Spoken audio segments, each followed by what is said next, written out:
Hi everyone, solve this question. Send me the answer in the comment section. I will check and let you know whether you were correct or not.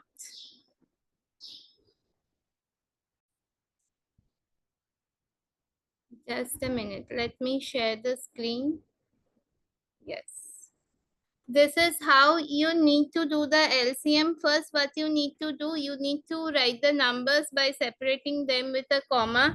Then you have to choose the smallest prime number that divides all this number, that is 16, 24 and 30 without having any remainder.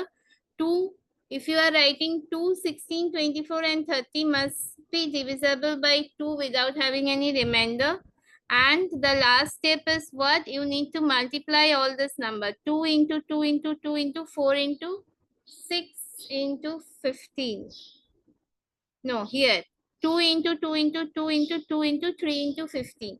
For example, if one number is not divisible, like if 4 is not divisible, you can write 4 while writing the rest of the number. See here, 2 into 3 is 16 and 15 is not divisible. So they have written 15 as it is.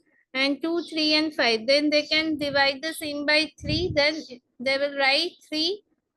And here they have to write 2, 3 ones are 3, 3 fives are 15. In this way, they have to do the same.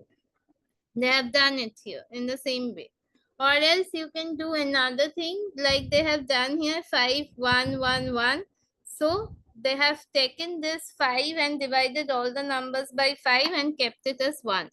Those numbers which are not divisible, they will just be written same like that. There will be no changes in that number. This you can also do. You see the example of this LCM and then you can solve the rest of the sum.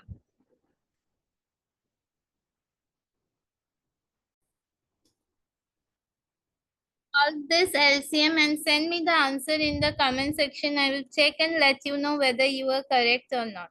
Please subscribe my channel, like and press the bell icon so that before anyone else, you all can enjoy my videos. Bye everyone.